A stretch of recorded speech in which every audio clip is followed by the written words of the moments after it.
This is the second part of Sports Night special about the men who will be marshalling the teams during the Football World Cup in Qatar. You must have seen the first part of this special where we spoke about the managers whose teams are placed in Group A to Group D. Now the remaining 16 teams from Group E to Group H will be discussed in this video. So let's start with Spain's Luis Enrique, who in Group E will be up against Germany, Japan and Costa Rica. A former Barcelona manager, Enrique, to his credit, has a treble with the Spanish supergiants in the 2015-16 season. After taking some time off, he took charge of the Spanish national team. Since his arrival, Spain are playing a balanced football in 4-3-3 setup. It was a transitional phase for Spain when Enrique guided them to the Euro 2020 semi-finals. He pushed them hard further until the 2022-23 UEFA Nations League group stages, helping the team to seal a spot in the semi-finals after edging past Portugal in the final match week. With Gavi and Pedri at the forefront of his plans, he could certainly take the Spanish team to the knockout stages. Up next is Hansi Flick, who is in charge of Germany's bid to win a fifth FIFA World Cup title. Germany have won the World Cup 4 times so far. They know the art of rising to the big occasions, where they become altogether a different team. There are not many big names in the German squad, unlike the team of the 2014 World Cup, but they could certainly cause problems under the tutelage of Flick. Flick had an astounding tenure at Bayern Munich, in which he made the German club a formidable force in Europe. In the 86 matches under him, Flick stuck to a 4-2-3-1 formation and averaged 2.53 points per match.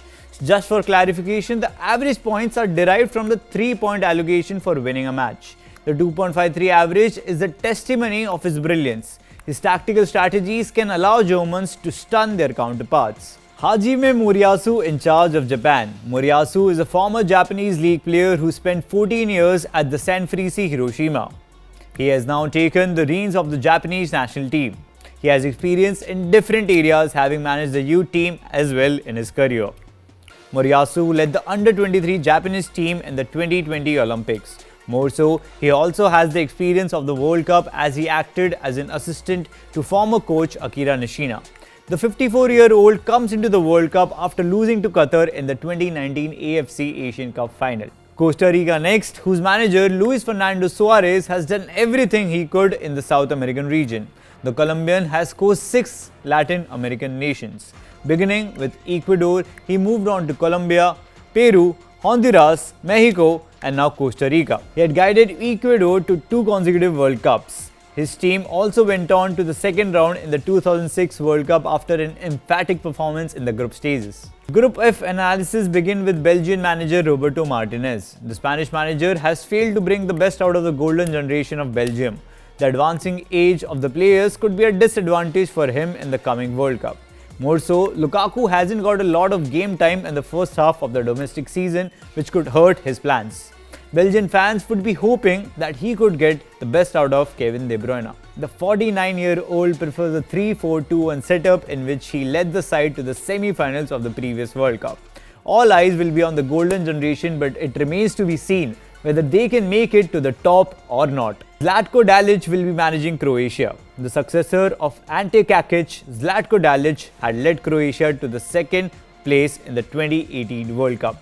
The team has stayed sturdy under his management. They were beaten just once in the qualifying stages. This will be their 3rd consecutive appearance in the World Cup and the last one for their captain, leader and legend Luka Modric. They have been erratic at the big tournaments, but no one should rule them out. They can overhaul any big side on a given day. Up next are Canada, who under coach John Herdman have progressed massively. They earned the laurel of most improved side under his mentorship. Now ranked 33rd, Canada are playing their first World Cup since 1986. Herdman has the authority of managing all ranks of Canada starting from under 14.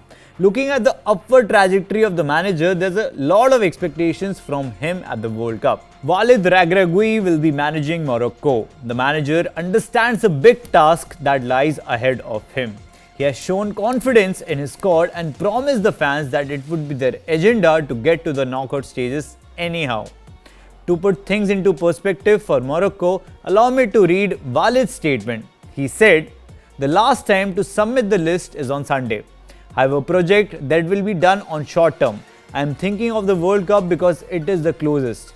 I cannot change 80% or 90% of the team with a very close objective according to the work already done. I see that there is a solid base in the World Cup. We must be a very competitive team, so I cannot do too many tests or change the team. Brazil are the major attraction in Group G. Their manager Tite has hinted that his team would be attacking ruthlessly. Brazil have attackers with distinct characteristics in their squad, and the Brazilian manager would be eyeing to bring the best out of them.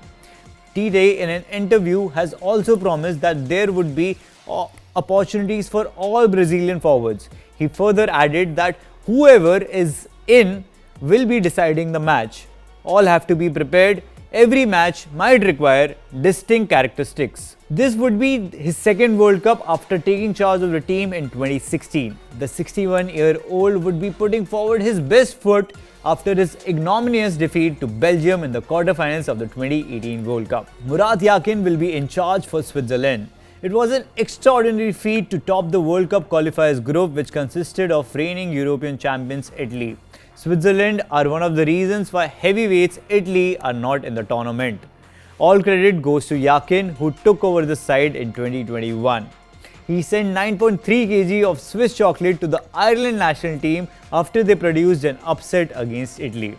He will certainly be on top of the world if Switzerland could make it to the final stages. They have reached the knockout stages in the last 5 World Cups. Everyone is expecting them to do so this time as well, with Granit Xhaka at the top of his game. Serbia next, who are being managed by Dragan Stajkovic. He made life difficult for Portugal in the qualifying stages of the World Cup. The Ronaldo-led side had to rely on a 2-0 win against North Macedonia in the World Cup qualifiers. Under Stajkovic, Serbia topped the Group A, getting direct promotion to the World Cup under the guidance of Stojkovic. Serbia are capable of producing an upset for any of the sides in Group G. They have the likes of Juventus, Vlahovic, Fulham, Mitrovic and Ajax, Tadic, who would be the focal point of Stajkovic's game plan.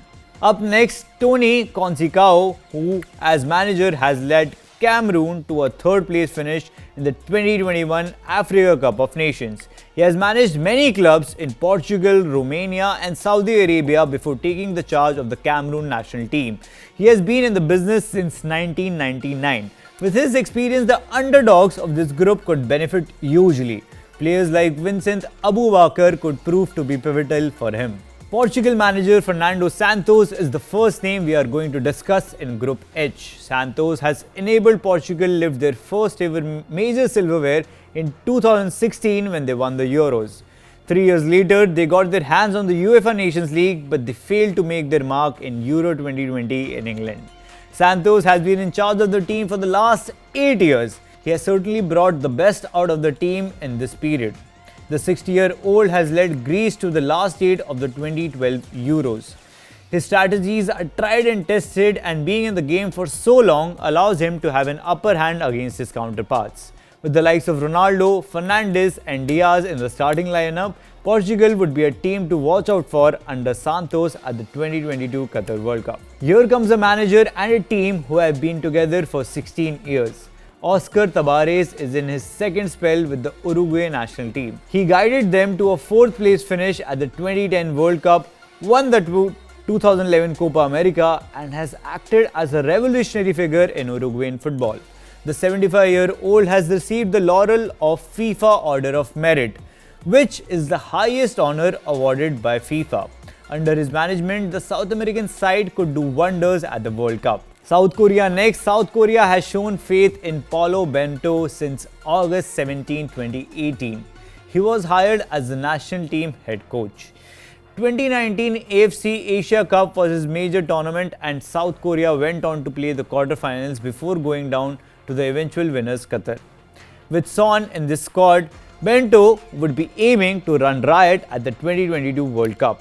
But with Portugal and Uruguay in their group, it would be hard to emerge triumphant. We come to our last team, Ghana, who are being managed by Otto Addo. The manager has helped Ghana pull some great prospects into the team. The likes of Brighton's Tariq Lamptey and Athletic Club's Inaki Williams have pledged their allegiance to Ghana.